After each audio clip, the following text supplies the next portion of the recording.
Hi, my name is Kamal Krishna and you are watching Exam Play. So इस video में हम देखेंगे types of credit facilities offered by the banks. So bank दो तरह की credit facility offer करता है। एक होता है फंड बेस्ड क्रेडिट फैसिलिटी और दूसरा होता है non fund based credit facility. Fund based credit facility में बैंक से कैश आउटफ्लो होता है कस्टमर के लिए, ठीक है। Money of the banker is lend to the customer.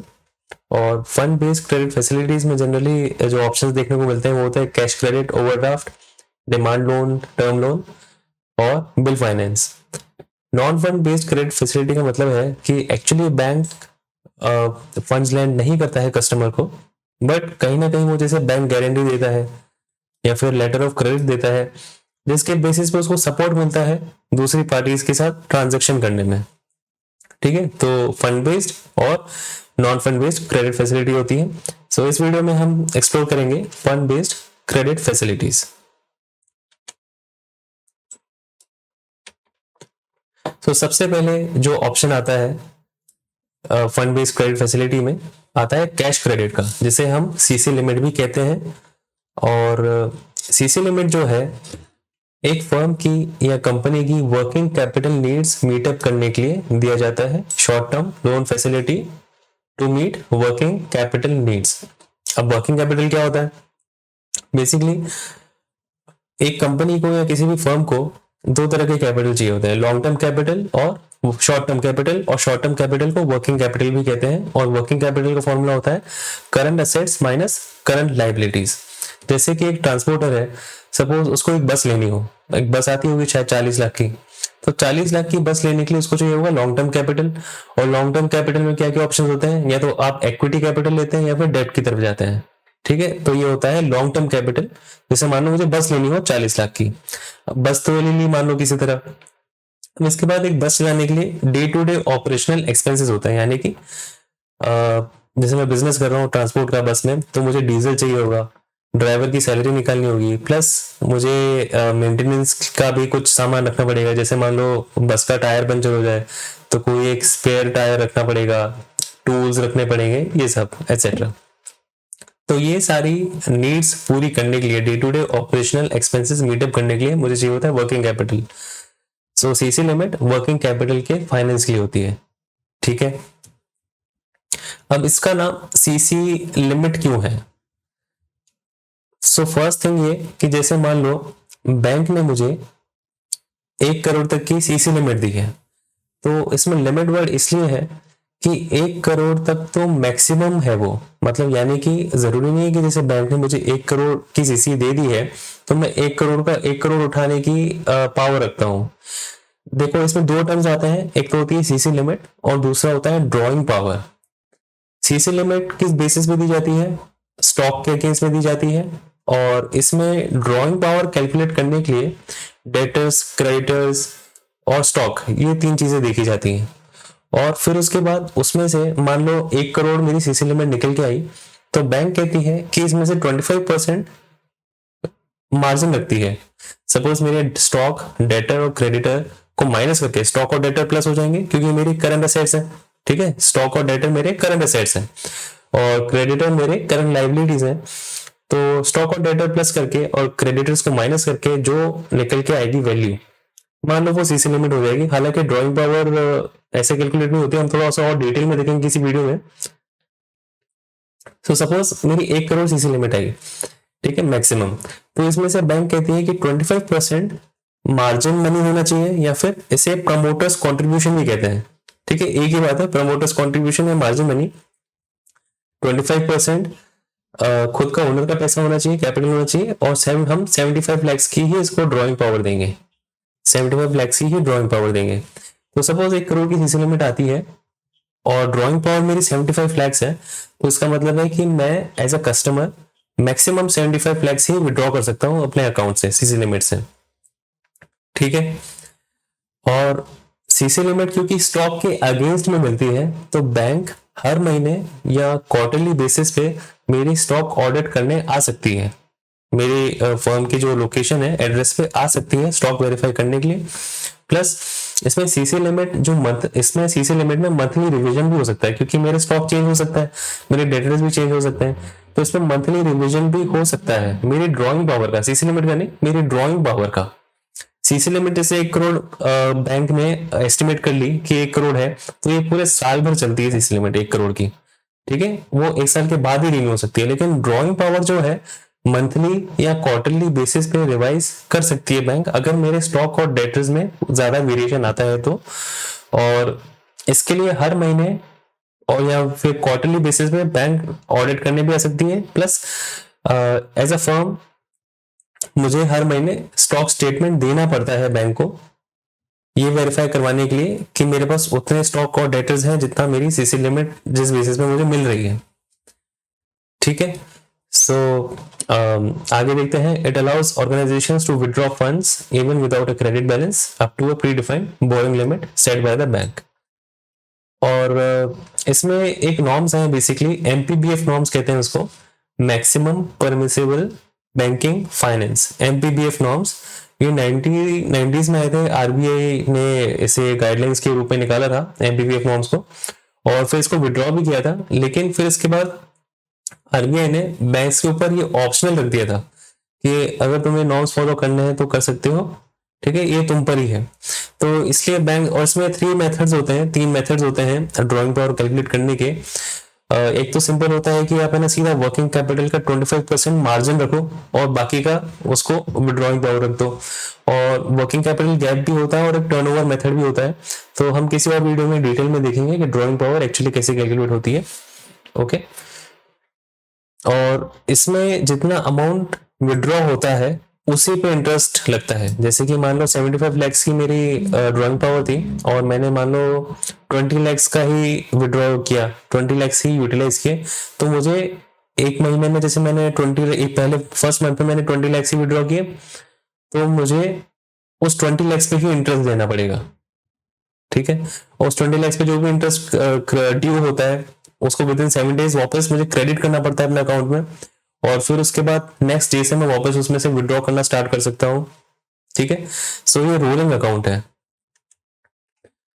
और फीचर्स देखते हैं सीसी अरेंजमेंट के। The banker fixes the CC limit after taking into account several features of working of the borrowing concern such as production, sales, inventory levels, etc. Second point है, the advances sanctioned under the CC limit are technically repayable on demand. Bank चाहे तो repayable on demand का मतलब है कि bank चाहे तो immediately भी डिमांड कर सकती है सारा जो भी अमाउंट विड्रॉ किया है वो पे बैक करने के लिए, ठीक है।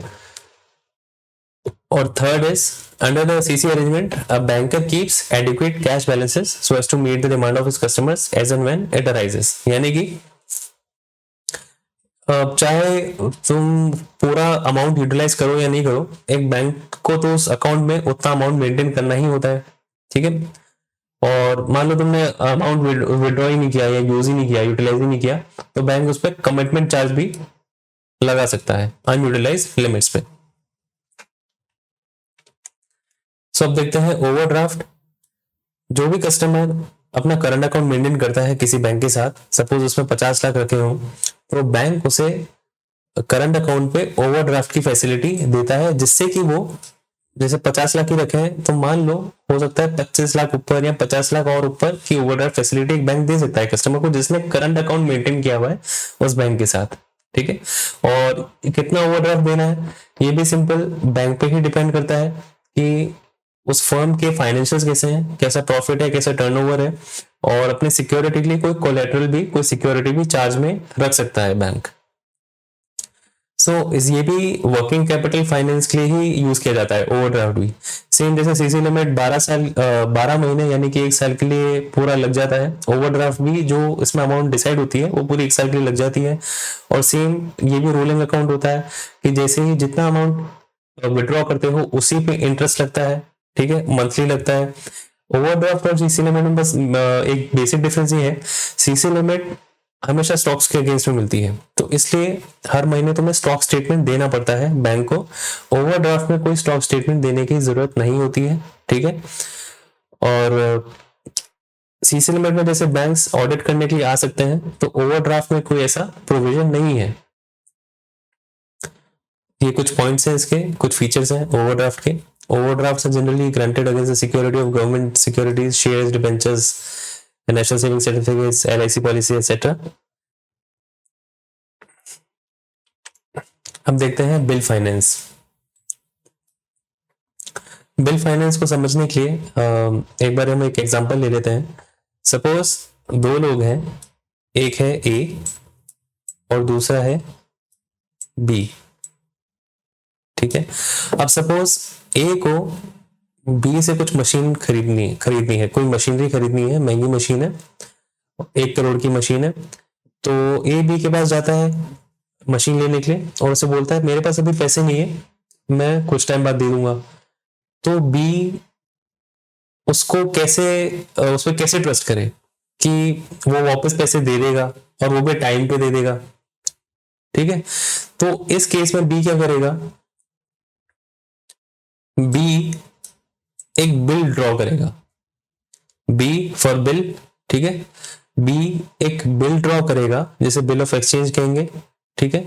और वो किसके नाम पे ड्रॉ करेगा, ए के नाम पे, ठीक है। तो एक वो चेक की तरह ही एक इंस्ट्रूमेंट होता है बिल ऑफ एक्सचेंज, जिसमें वो ए के नाम पे ड्रॉ कर रहा है और ए के उसमें वो साइन करवाएगा। सो बेसिकली ए लायबल हो जाएगा कि उसे इतने पैसे, सपोज 1 करोड़ की मशीन थी तो 1 करोड़ और कुछ इंटरेस्ट के साथ इतना पैसा वो इस तारीख पे बी को वापस कर देगा।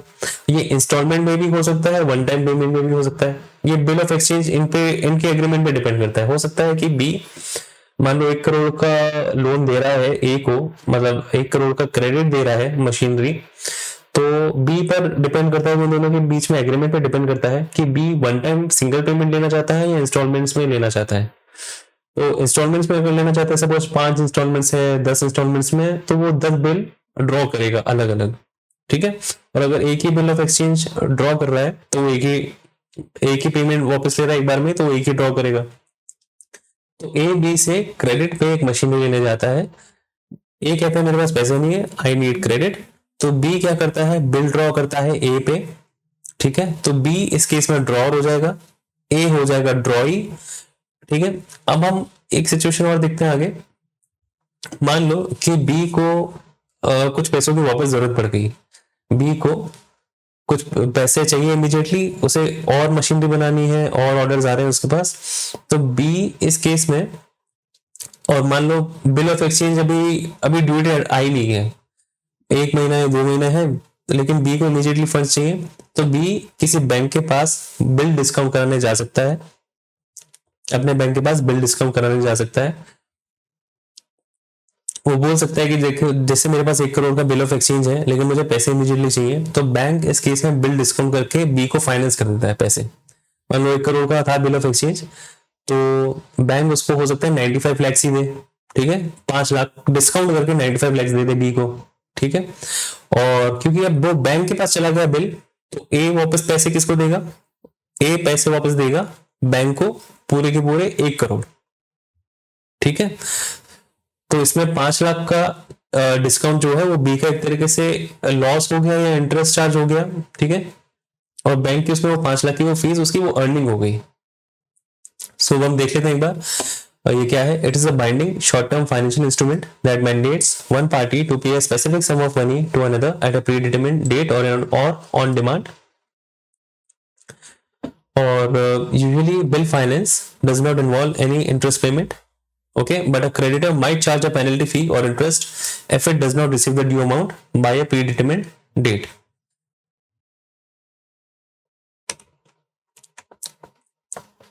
तो जैसा कि हमने लास्ट एग्जांपल में देखा था, इसमें 3 पार्टीज होती हैं। एक तो होता है ड्रॉअर या फिर इशूअर, जो पर्सन बिल ड्रॉ कर रहा है या क्रेडिट दे रहा है, बेसिकली क्रेडिटर, सेलर, ड्रॉअर, ठीक है।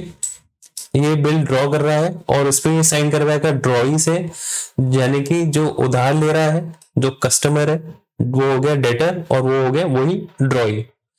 ड्रॉई needs to accept the bill which legally binds it to pay a specific सम। और एक पार्टी और हो जाती है इसमें पेई, यानी कि एक्चुअली पैसे किसको मिल रहे हैं। अब वैसे तो ड्रॉवर को ही पैसे मिलते हैं नॉर्मली, बट मान लो उसे अगर इमीडिएटली पैसे चाहिए हो तो बैंक के पास जा सकता है अपना बिल डिस्काउंट कराने, और वो बिल के पैसे फिर जो बैंक के पास ही जाएंगे, तो बैंक इस केस में पेई बन जाएगा। तो वैसे ड्रॉवर ही पेई होता है, लेकिन अभी हमने जो लास्ट एग्जांपल लिया था उसमें पेई बैंक था, क्योंकि अल्टीमेटली पैसे किसको पे किए जा रहे हैं, बैंक को। और ये कुछ टाइप्स ऑफ बिल्स देख लेते हैं हम। एक होता है डिमांड बिल, जिसे साइट ड्राफ्ट भी कहते हैं, यानी कि ये बिल देखते ही ऑन डिमांड पेमेंट करनी होती है, ठीक है, डेटर को। एक होता है यूसेंस बिल, जिसे टाइम ड्राफ्ट भी कहते हैं। बेसिकली इस बिल ऑफ एक्सचेंज में ऐसा लिखा होता है कि पेमेंट इस तारीख को या इस टाइम बाद हो जानी चाहिए। सो बेसिकली इसमें कुछ टाइम दिया जाता है यूसेंस बिल में, और डिमांड बिल में इमीडिएट पेमेंट डिमांड की जाती है। डॉक्यूमेंट्री बिल में बिल ऑफ एक्सचेंज के साथ सपोर्टिंग डॉक्यूमेंट्स होना जरूरी है। क्लीन बिल में सपोर्टिंग डॉक्यूमेंट्स की कोई नीड नहीं होती है। तो बेसिकली डॉक्यूमेंट और क्लीन में हो सकता है अमाउंट का डिफरेंस होता हो, कि अगर इस अमाउंट से क्रॉस होती है you need some supporting documents.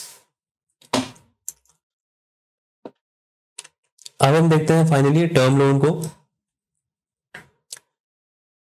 ये लोन बेसिकली एक सिंगल डेबिट या फिर एक स्टेज में डेबिट किया जाता है अकाउंट में। जैसे कि मान लो मुझे व्हीकल लोन चाहिए, मुझे गाड़ी खरीदनी है या मुझे घर खरीदना है, तो बैंक क्या करता है, एक सिंगल एंट्री दे देता है। जैसे मान लो जितने का भी हो, जितने की भी गाड़ी हो, 10 लाख की गाड़ी हो या फिर मान लो 1 करोड़ का घर हो, तो 1 करोड़ सीधा आपको फाइनेंस कर देता है, एक सिंगल एंट्री उसकी तरफ से डेबिट, एक सिंगल डेबिट आती है।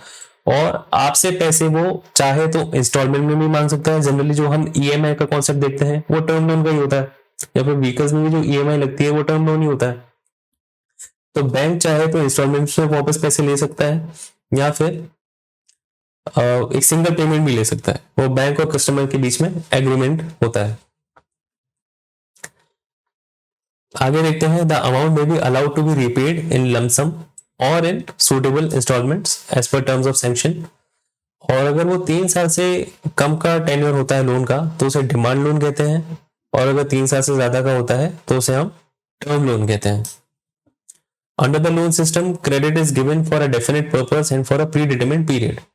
इससे पहले कि हमने जितने भी ऑप्शंस देखे उसमें कोई डेफिनेट पर्पस नहीं था। जैसे वर्किंग कैपिटल नीड्स में तो बहुत कुछ आ जाता है, ठीक है, शॉर्ट टर्म फाइनेंस में बहुत कुछ आ जाता है, लेकिन यहाँ पे जो क्रेडिट है वो एक डेफिनेट पर्पस और प्री डिटरमाइंड पीरियड के लिए दिया जाता है। Normally, these loans are repayable in installments. Funds are required for single non-repetitive transactions and are withdrawn only once. If the borrower needs funds again, अगर मान लो ये लोन पूरा करने के बाद एक कस्टमर को वापस लोन चाहिए होता है, तो वो स्टार्टिंग से स्टार्ट होता है सब कुछ, एक फ्रेश फाइल जनरेट होती है। सीसी लिमिट और ओवरड्राफ्ट जो है हर साल रिन्यू किए जा सकते हैं और पास्ट कंसिडरेशंस के बेसिस पे रिन्यू होते हैं। लेकिन अगर मान लो मैंने एक लोन बंद कर दिया, पेमेंट बैक कर दिया पूरा, तो मुझे मान लो फ्रेश लोन चाहिए हो, तो मुझे वापस मेरी एक फाइल स्टार्टिंग से स्टार्ट होती है। सो इसके कुछ एडवांटेजेस हैं, जैसे कि बोरोवर में फाइनेंशियल डिसिप्लिन रहता है, ठीक है, और लोन अकाउंट जो है पीरियोडिक रिव्यू होता है उसका, और इस केस में बैंक जो है ज्यादा प्रॉफिटेबल रहता है इंस्टेड ऑफ वर्किंग कैपिटल में।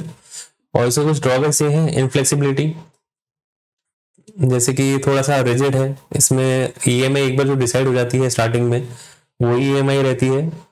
और उसमें अगर आपको मान लो कुछ चेंजेस कराने हो तो कहीं ना कहीं आपकी सिबिल स्कोर इम्पैक्ट होता है, ठीक है। सेकेंड ड्रॉबैक ये है कि banks have no control over the use of funds borrowed by the customer. So इसमें जनरली फंड डाइवर्जन का प्रोबेबिलिटी रहता है इस केस में, क्योंकि बैंक को पता नहीं होता कि एक्चुअली उसके फंड्स किस लिए यूज किए जा रहे हैं, ठीक है। और इसमें लोन डॉक्यूमेंटेशन बहुत ज्यादा कॉम्प्रिहेंसिव रहता है as compare to CC system. Okay, so this topic is complete. Thank you.